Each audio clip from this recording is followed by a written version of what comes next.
सगळ्यांनी तर ऐकलंच असेल कंपाऊंडिंग, पॉवर ऑफ कंपाऊंडिंग वगैरेबद्दल. तर मला एक एक्झाम्पल द्यायचं आहे त्याचं, जे माझ्यासोबत घडलं आहे. ठीक आहे. सगळ्यात पहिली गोष्ट म्हणजे तुम्हाला माहिती असेल डिसेंबर एंडला, मग थोडक्यात जानेवारी फर्स्ट वीकमध्ये माझी ट्रेडिंग कॅपिटल 1 CR झाली कंप्लीट. आणि तसा मी अपडेटसुद्धा दिला होता.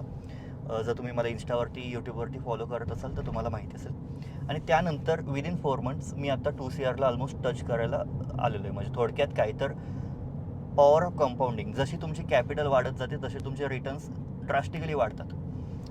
पहिले ट्रेडिंग कॅपिटल मला 1 CR करण्यासाठी माझे ऑलमोस्ट 1.5 इयर्स गेले. 1.5 वर्ष 2 वर्ष गेले माझे 1 CR करेपर्यंत. आणि त्यानंतरचे पुढचे 1 CR किती वेळात आले? फक्त 4 महिन्यात. तर ही आहे कंपाऊंडिंगची पॉवर.